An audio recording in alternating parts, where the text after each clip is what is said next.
క్రీస్తునందు ఒలివ టీవీ ప్రేక్షకులారా, దేవుని బిడ్డలారా, మీకందరికీ మన ప్రభు అయిన యేసుక్రీస్తు నామములో శుభములు తెలియజేస్తున్నాం. మరొకసారి ఇలాగూ ఈ టీవీ పరిచర్య ద్వారా దేవుని వాక్యాన్ని అందించడానికి ప్రభువు నాకు ఇచ్చిన ఈ మంచి అవకాశమును బట్టి దేవునికి స్తోత్రాలు. అలాగే ఆసక్తితో ఈ దేవుని మాటలు వింటున్న మీకు కూడా నా హృదయపూర్వకమైన వందనాలు. దేవుని బిడ్డలారా, మరొక తరుణం దేవుని వాక్యాన్ని మీతో పంచుకోవడానికి ఈ అవకాశం లభించినందుకు ఎంతగానో సంతోషిస్తూ దేవుని స్తుతిస్తూ ఉన్నాను. ఈ సమయంలో కొద్ది నిమిషాలు మనం దేవుని వాక్యాన్ని ధ్యానం చేసుకుందాం. పరిశుద్ధ గ్రంథంలో యోబు గ్రంథం 8వ అధ్యాయము 7వ వచనాన్ని ఒకసారి మనం చదువుకుందాం. అప్పుడు నీ స్థితి మొదట కొద్దిగాను నేను తుదను నీవు మహాభివృద్ధి పొందెదవు. దేవుని బిడ్డలారా, ఇక్కడ దేవుని వాక్యములో యోబు స్నేహితుడైన బిల్దదు అనేటువంటి ఒక వ్యక్తి, యోబు స్నేహితుడు యొక్క బిల్దదు అనేటువంటి ఒక వ్యక్తి యోబుతో చెప్తూ ఉన్నాడు. ఏమని చెప్తూ ఉన్నాడంటే, అప్పుడు నీ స్థితి మొదట కొద్దిగాను నిన్ను తుదను మహాభివృద్ధి పొందుదు అని చెప్తూ ఉన్నాడు. అయితే ఎప్పుడు మహాభివృద్ధి, నీ స్థితి కొద్దిగా ఉన్నను ఎప్పుడు మహాభివృద్ధి పొందుదు అని ఒకసారి గమనిస్తే చూడండి, అక్కడ 5-6 వచనాల్లో నువ్వు జాగ్రత్తగా దేవుణ్ణి వెదకిన ఎడల, సర్వశక్తుడగు దేవుణ్ణి బతిమాలుకొనిన ఎడల, నీవు పవిత్రుడవై యథార్థమైన ఎడల నిశ్చయముగా ఆయన నీ యందు శ్రద్ధ నిలిపి నీ నివాస స్థలమును వర్ధిల్ల చేయనని మనం చూస్తున్నాం. దేవుని బిడ్డలారా, ఇక్కడ జాగ్రత్తగా దేవుణ్ణి వెదకాలి అనే విషయాలు మనం చూస్తూ ఉన్నాం. అయితే అలాగూ చేసినప్పుడు కొన్ని విషయాలలో మనం చూసినప్పుడు మొదటగా చూడండి, కొద్దిగా ఉండి తుదను అంటే వారు దేవుని నమ్మిన ప్రారంభంలో ఎలాగున్నారు, వారి ముగింపులో ఎలాగ ఆశీర్వదించబడినారో పరిశుద్ధ గ్రంథంలో నుంచి మనం ఒకసారి చూద్దాం. ఆదికాండం 12వ అధ్యాయం 1వ వచనంలో మనం చూసినప్పుడు అబ్రహాము పిలువబడినప్పుడు ఆయన ఒంటరిగా పిలువబడ్డాడు. ఆయన ఇదిగో దేవుడు ఆయనతో చెప్పినప్పుడు, నేను నీకు చూపించు దేశమునకు, నువ్వు లేచి నేను చూపించు దేశమునకు వెళ్ళి అక్కడ నీవు ఇదిగో నివాసముండుము, నేను నిన్ను ఆశీర్వదించి గొప్ప చేసి నిన్ను విస్తరింపచేయుదునని వాగ్దానం చేసినాడు. పిలువబడినప్పుడు ఒంటరి వాడే, కానీ వాగ్దత్త దేశమునకు దేవుడు చెప్పిన చోటికి అతను బయలుదేరి వెళ్ళి అక్కడికి వెళ్ళిన తర్వాత అక్కడ పెక్కుమంది అగినట్లుగా విస్తరించినట్లుగా పరిశుద్ధ గ్రంథంలో వ్రాయబడింది. నా ప్రియమైన దేవుని బిడ్డలారా, ఈరోజు నీ స్థితి కొద్దిగా ఉండవచ్చు, ఈరోజు నీ పరిస్థితి కొంచెము ఇబ్బందికరంగా ఉండవచ్చు, కానీ ఇదిగో నీవు ఈ దినము ప్రభునందు విశ్వాసం ఉంచితే, యేసునందు విశ్వాసం ఉంచితే, యేసయ్య వైపు చూస్తే, యేసయ్య మాట నమ్మితే, యేసు యొక్క విశ్వాసములో నీవు నడిపించబడితే నీ బ్రతుకు దినములలో కూడా మహా అభివృద్ధిని నువ్వు చూడగలవని దేవుని వాక్యాన్ని బట్టి ప్రేమతో తెలియపరుస్తున్నాం.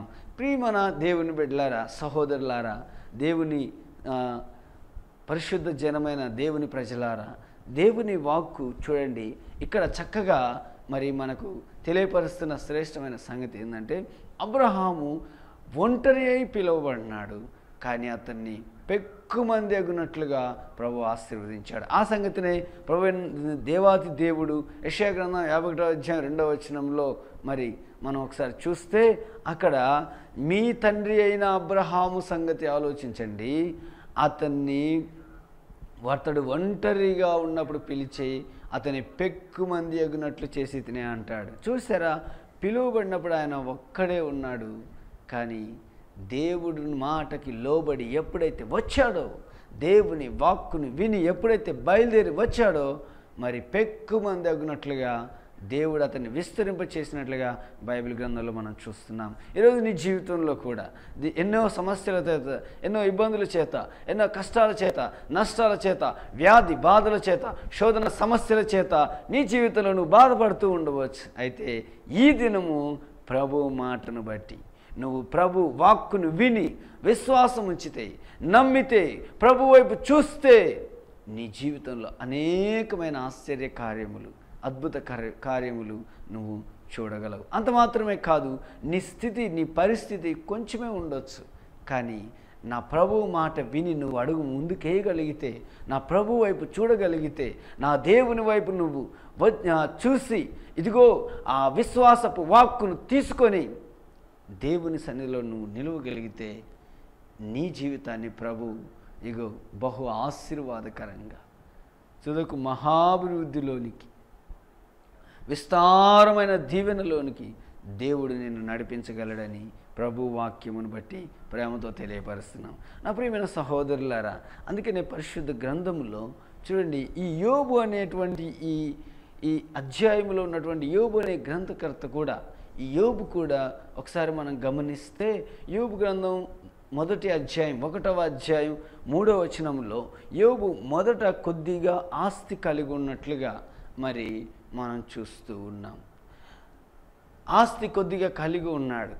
అయినను ఆ ప్రాంతంలో, ఆ దేశంలో అతనంత ఆస్తి ఎవరికి లేకపోయినను మరి ప్రభుని నమ్ముకొని ప్రభు చిత్తానుసారంగా శ్రమలు అనుభవించిన తర్వాత చివరికి తాను చనిపోయేటువంటి సమయంలో మరి విస్తారమైన అభివృద్ధిని పొందినట్లుగా మనం బైబిల్లో చూస్తాం.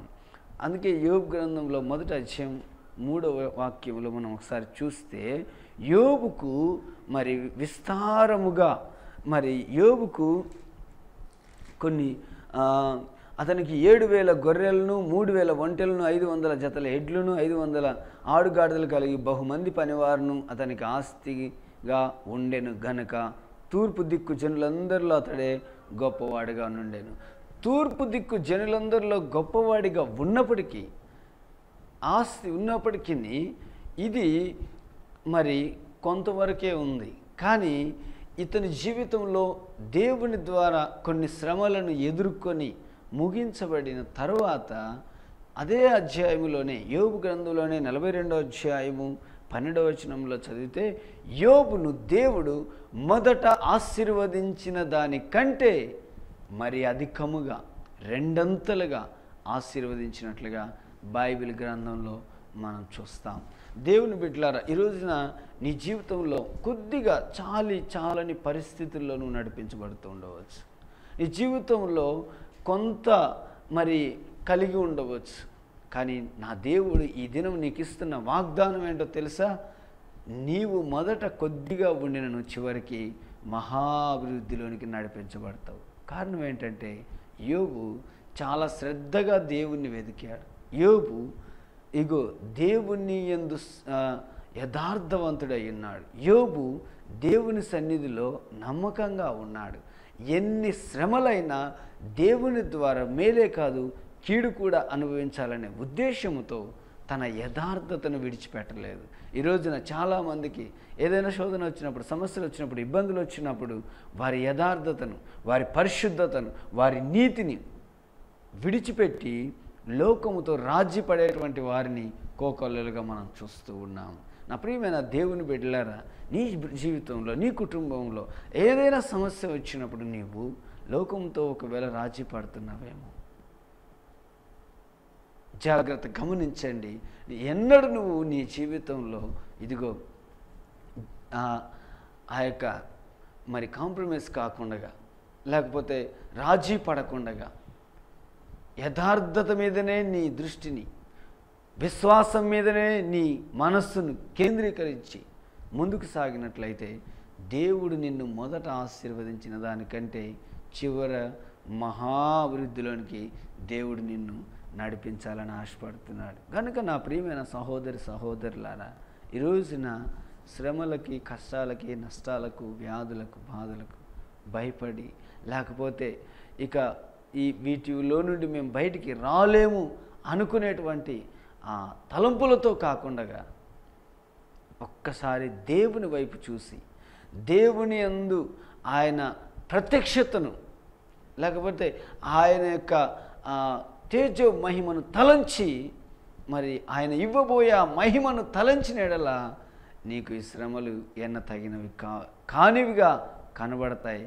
అవే మహాభివృద్ధిలోనికి నిన్ను నడిపిస్తాయి. నా ప్రియమైన దేవుని బిడ్డలారా, అందుకని ఇక్కడ చక్కగా యోబు చూడండి, మొదట కొంత ఆస్తి కలిగి ఉన్నప్పటికీ ఈ 42వ అధ్యాయం 12వ వాక్యంలో మరీ అధికముగా రెట్టింపుగా యోబు ఆశీర్వదించబడినట్లుగా బైబిల్ గ్రంథంలో మనం చూస్తాం. గనుక ఇలాగూ నీ జీవితం ఆశీర్వదించబడి ఉండాలని ప్రభు కోరుకుంటున్నాడు. ఇలాగూ దేవుడు నిన్ను ఆశీర్వదించాలని ఆశపడుతూ ఉన్నాడు. కనుక నా ప్రియమైన దేవుని బిడ్డలారా, అలాగే ఇంకొక వ్యక్తిని మీకు జ్ఞాపకం చేస్తాను. ఆదికాండం 26వ అధ్యాయం 12వ వచనంలో ఇస్సాకు అనేటువంటి వ్యక్తి ఆ దేశమందున్నవాడై ఇదిగో విత్తనము వేసి 100 ఫలము పొందినట్లుగా మనం చూస్తాం.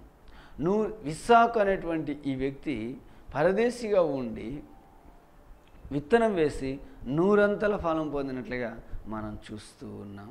చూడండి, ఇస్సాకు మొదట 100 ఫలం పొందాడు, కానీ చివరిగా 13వ వచనంలో గమనిస్తే, ఆదికాండం 26వ అధ్యాయం 13వ వచనంలో గమనిస్తే ఆయన క్రమక్రమంగా వర్ధిల్లుతూ వచ్చాడు.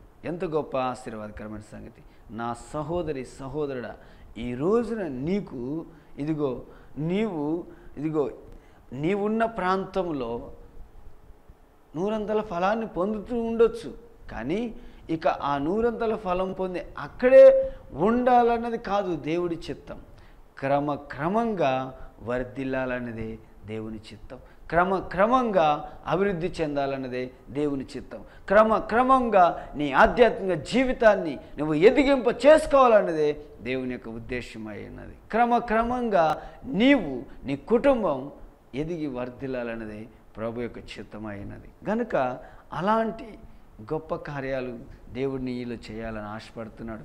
ఒకవేళ నీవు నీ జీవితంలో, నీ కుటుంబంలో, నీ వ్యక్తిగత జీవితంలో, లేకపోతే నీ ఆఫీసులో, లేకపోతే నీ వ్యాపారంలో, నీ ఉద్యోగంలో, నువ్వు పనిచేసే చోట అభివృద్ధి చెందలేకపోతూ వెనుకబడినటువంటి పరిస్థితుల్లో ఉన్నావేమో, కానీ నా ప్రభు ఈ రోజు నుంచి నిన్ను అభివృద్ధి పరుస్తానని వాగ్దానం చేస్తున్నాడు. అయితే నువ్వేం చేయాలో తెలుసా? వేకువని లేచి నా ప్రభువుని వెతుకు. వేకువని లేచి దేవుని సన్నిధిని వెతుకు. ఉదయాన్నే లేచి ప్రభు వైపు చూడు. ఉదయాన్నే లేచి ఆయన సన్నిధిలో మోకరించి ప్రార్థన చేయగలిగితే, ఆయన యందు విశ్వాసం ఉంచగలిగితే, ఆయన వాక్యమందు నడవగలిగితే ఖచ్చితంగా నీ జీవితంలో ఒక నూతనమైన కార్యము దేవుడు చేయగలడు. చూడండి, ఇస్సాకు ఆ దేశమందు ఉన్నవాడై విత్తనం చల్లి 100 ఫలం పొందినట్లుగా, అంత మాత్రం కాకుండా అతను క్రమంగా అభివృద్ధి పొందుతున్నాడు. ఈ రోజున నీవు క్రమంగా అభివృద్ధి పొందాలన్నదే దేవుని యొక్క హృదయ వాంఛ అయి ఉన్నది. ఈ రోజున మనము క్రమంగా అభివృద్ధి చెందాలన్నదే దేవుని యొక్క హృదయ వాంఛ అయినది. నా ప్రియమైన సహోదరులారా, మొదట నువ్వు కొంచెపు స్థితిలో ఉండవచ్చు, కానీ నీకు కలిగిన విశ్వాసాన్ని, నీకు కలిగిన పరిశుద్ధతను, నీకు ఉన్నటువంటి దానిని విడిచిపెట్టకుండా మరణం వరకు నమ్మకముగా ఉండు. నేను జీవ కిరీటం ఇస్తానన్న యేసయ్య ఆ జీవ కిరీటాన్ని నీకు తప్పనిసరిగా అనుగ్రహిస్తాడు. దేవుడు మిమ్మల్ని అందరిని అలాగూ ఆశీర్వదించునుగాక. ఆమేన్. కాబట్టి దేవుని బిడ్డలారా, మరణం వరకు నువ్వు నమ్మకంగా ఉండు. క్రమంగా అభివృద్ధి చెందు. విశ్వాస జీవితంలో అభివృద్ధి చెందు. ఆత్మీయ జీవితంలో దినదినం అభివృద్ధి చెందు. ప్రారంభంలో నువ్వు ఎంత ప్రార్థన చేయగలుగుతున్నావో, రాబోయే దినాల్లో కూడా అంతకంటే అధికమైన ప్రార్థన నువ్వు చేయగలగాలని దేవుని వాక్యాన్ని బట్టి ప్రేమతో హెచ్చరిస్తూ ఉన్నాను. నా ప్రియమైన దేవుని బిడ్డలారా, అందుకనే ఇదిగో దినదినము నువ్వు అభివృద్ధి చెందుతూ దేవునిలో వర్ధిల్లాలన్నది నా హృదయక వాంఛ అయినది. గనుక క్రమంగా అభివృద్ధి చెందేటువంటి కార్యక్రమం దేవుడు అట్టి ఆశీర్వాదాలను తన దగ్గర నుంచి పొందుతూ ఉండడం చూసి సంతోషిస్తాడు. దేవుడు నీకు ఇవ్వాలని, నీ జీవితాన్ని మార్చాలని, నీ కుటుంబాన్ని మార్చాలని, నువ్వు చేసే ఉద్యోగంలో, వ్యాపారంలో, వ్యవసాయంలో, పాడి పంటల్లో, ప్రతి విషయంలో దేవుడు నిన్ను హెచ్చించాలని, క్రమంగా అభివృద్ధి పరచాలని ఆశపడుతూ ఉన్నాడు. కనుక నీవు అలా చేయగలిగితే ఖచ్చితంగా దేవుడు నిన్ను దీవిస్తాడు. చివరిగా చూడండి, ఇంకొక విషయాన్ని మనం చదువుకుందాం. లూకాసు వార్త 22వ అధ్యాయం 56వ వచనం నుండి 60వ వచనం వరకు చదువుకుంటే అక్కడ పేతురు గారు యేసుక్రీస్తుని గూర్చి మరి ఆయన ఎన్నడూ ఆయన చూడనట్లుగా విశ్వాసం లేనివాడిగా మాట్లాడుతున్నాడు. కొద్ది విశ్వాసము ఉంది కానీ దాన్ని కూడా కన్ఫామ్ చేయలేకపోతున్నాడు. ఆయన ఎవరో నాకు తెలియదు అంటున్నాడు, బొంకుతున్నాడు. కానీ అతని జీవితంలో దేవుడు అతన్ని విడిచిపెట్టలేదండి. పేతురును ప్రేమించిన దేవుడు నిన్ను ప్రేమిస్తున్నాడు. తను తెలియదని చెప్పినా పేతురును దేవుడు విడిచిపెట్టలేదు. నువ్వు యేసును నమ్మినా నమ్మకపోయినా, ఆయన వైపు చూసినా చూడకపోయినా, కానీ నేను ప్రకటించే యేసు నిన్ను విడిచిపెట్టలేదు. నేను ప్రకటించే యేసు నిన్ను మర్చిపోలేదు. నేను ప్రకటించే యేసు నిన్ను ఎల్లప్పుడూ జ్ఞాపకం చేసుకుంటున్నాడు. అందుకనే దేవుని వాక్యం అంటున్నాడు, చూడు నా అరచేతుల మీద నిన్ను చెక్కి ఉన్నాను అన్నాడు. నా ప్రియమైన సహోదరి సహోదరులారా, పేతురును దేవుడు చూడండి 3 సార్లు అబద్ధం ఆడాడు. ఆయన ఎవరో నాకు తెలియదు అన్నాడు. కానీ దేవుడు మాత్రం పేతురునే గమనిస్తూ ఉన్నాడు. 3వసారి కోడి కూసినప్పుడు ఆయన వైపు ప్రేమగా చూశాడు, పేతురు వైపు. వెంటనే పేతురుకు పశ్చాత్తాపం వచ్చింది. నా ప్రియ సహోదరి సహోదరుడా, ఇప్పుడు యేసయ్య నిన్ను ప్రేమతో, జాలితో, కనికరముతో, ఆయన కృపతో నిన్ను చూస్తూ ఉన్నాడు. ఆయన అనుగ్రహము నిన్ను మారు మనసుకు ప్రేరేపిస్తూ ఉన్నట్లయితే ఇప్పుడే నువ్వు మారు మనసు పొందు, ఇప్పుడే రక్షణ పొందు, ఇప్పుడే బాప్తిసం పొందు, ఇప్పుడే దేవుని రాజ్యానికి వారసుడుగా, హక్కుదారుడుగా మార్చబడేటట్లుగా నీ బ్రతుకు జీవితాన్ని మార్చుకో. ఎంతకాలం పాప బ్రతుకులో బ్రతుకుతావు? ఎంతకాలం ఇష్టానుసారమైన మార్గంలో నడుస్తావు? ఎంతకాలం నీకు ఇష్టానుసారమైన జీవితాన్ని జీవిస్తూ నీ జీవితంలో సమయాన్ని, ధనాన్ని, నీ ఆరోగ్యాన్ని ఎంతకాలం వృధా చేస్తావు? అందుకనే దేవుని వాక్యంలో వ్రాయబడి ఉంది, దేవుని అనుగ్రహం మారు మనసుకు ప్రేరేపిస్తుంది. ఎస్, దేవుని కటాక్షం నీ మీద ఉన్నప్పుడే, దేవుని కరుణ నీ మీద ఉన్నప్పుడే, దేవుని కృప నీ మీద ఉన్నప్పుడే మార్పు చెందు సహోదరుడా, సహోదరి. మారు నీ జీవితాన్ని ప్రభుకి, నీ జీవితంలో ఒక నూతనమైనటువంటి అధ్యాయాన్ని దేవుడు చూడాలని ఆశపడుతూ ఉన్నాడు. కనుక నువ్వు మార్పు చెందితే దేవుడు నిన్ను ఆశీర్వదించాలని. మొదట నువ్వు ఎలా ఉన్నావో నాకు అనవసరం, కానీ దేవుడు నిన్ను ఒక నూతనమైన వ్యక్తిగా ఆశీర్వదించి వర్ధిల చేయాలని కోరుతూ ఉన్నాడు. కనుక ప్రియమైన దేవుని బిడ్డలారా, ఆ తర్వాత ఇదే పేతురు గారు అపోస్తుల కార్యం 4వ అధ్యాయం 20వ వచనంలో మనం చదువుకున్నప్పుడు అదే పేతురు గారు ఏమంటున్నాడంటే, మేము విన్న వాటిని కన్న వాటిని చెప్పకుండా ఉండలేము అని చాలా స్పష్టంగా చెప్తున్నాడు.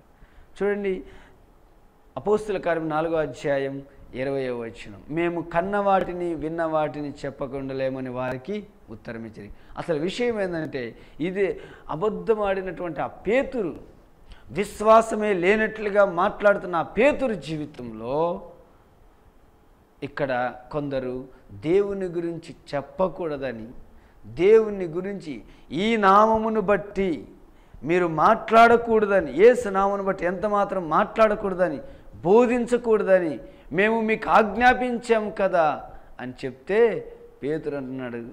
అందుకు పేతురు యోహాను వారిని చూసి, దేవుని మాట వినుట కంటే మీ మాట వినుట దేవుని దృష్టికి న్యాయమా?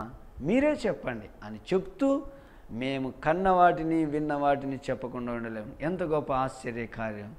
విశ్వాసము లేని వ్యక్తిగా ప్రవర్తించిన వ్యక్తిని దేవుడు అధికముగా ఆశీర్వదించి అభివృద్ధిపరిచి అతనిలో పరిపూర్ణ విశ్వాసాన్ని కలిగించాడు. పరిపూర్ణమైనటువంటి నమ్మకత్వాన్ని పుట్టించి అతని జీవితంలో క్రీస్తుని గూర్చినటువంటి మాటలు చెప్పకుండా ఉండలేని స్థితికి వచ్చేసాడు. నా ప్రియమైన దేవుని బిడ్డలారా, ఈరోజున ప్రభు నీ జీవితంలో చేయాలనుకుంటున్న కార్యం ఇదే. నీ జీవితంలో దేవుడు చేయాలనుకుంటున్న అద్భుతం ఇదే. కనుక వాళ్ళు మేము కన్న వాటిని విన్న వాటిని చెప్పక ఉండలేమని వారు కఠినంగా చెప్పేస్తున్నారు. దానికి కారణం ఏంటో తెలుసా? ఒకటే, వారు నిజ దేవుడైన క్రీస్తును చూశారు, నిజ రక్షకుడైన క్రీస్తు యొక్క గాయాలు చూశారు, రక్షకుడు ఆయన చిందించిన రక్తపు దారాలను చూశారు, అందుకే ఆయన శ్రమలను చూశారు, అందుకే వాటిని ప్రకటించలేకుండా వాటి యొక్క పాప క్షమాపణ, ఆయన రక్తము ద్వారా కలిగే ఆ పాప క్షమాపణను ప్రజలకు చెప్పకుండా ఉండలేమని తేల్చి చెప్పేస్తున్నారు. ఈ రోజున నా ప్రియమైన దేవుని బిడ్డలారా, ఇదిగో దేవుని వాక్యాన్ని బట్టి హృదయపూర్వకంగా మీకు కూడా చెప్తున్న ఒక ప్రాముఖ్యమైన అంశం ఏంటంటే, నువ్వు దేవుని ద్వారా మేలులు పొందిన తర్వాత, నువ్వు దేవుని ద్వారా దీవించబడిన తర్వాత, నువ్వు దేవుని ద్వారా మొదట కొద్దిగా ఉండిన మహాభివృద్ధిలోనికి వచ్చిన తర్వాత ఆ దేవుని గూర్చి నువ్వు చెప్పకుండా ఉండలేవు, ఆ దేవుని గొప్ప కార్యములను వర్ణించకుండా ఉండలేవు. అందుకే కీర్తనాకారుడు అంటున్నాడు, అయ్యా దినమెల్లా నేను నిన్ను గూర్చి కీర్తిస్తాను, నేను నిన్ను స్తుతిస్తాను అంటున్నాడు. దినమునకు 7 మార్లు నిన్ను స్తుతిస్తాను, నిన్ను ఘనపరుస్తాను అంటున్నాడు. అందుకే నా ప్రియమైన సహోదరి సహోదరులారా, ఈ దినము నీ జీవితంలో నువ్వు ఒక నూతనమైనటువంటి నిర్ణయంతో, నూతనమైనటువంటి మార్పుతో నీ జీవితంలో ప్రభు యొక్క మార్గములో నడిపించబడాలని ఆశపడుతూ ప్రేమపూర్వకంగా తెలియజేస్తున్నాను. కనుక నువ్వు ఇలాగూ ఉండవలనని ప్రభు కోరుచు ఉన్నాడు. మొదట నీ స్థితి కొద్దిగా ఉండవచ్చు, కానీ ఆయన మహాభివృద్ధిలోనికి నిన్ను నడిపించాలని ఆశపడుతూ ఉన్నాడు. నువ్వు ఏ కులమో, ఏ మతమో, ఏ జాతం మాకైతే తెలియదు, కానీ దేవునికి కావాల్సింది నీ హృదయం, దేవునికి కావాల్సింది నీ జీవితం.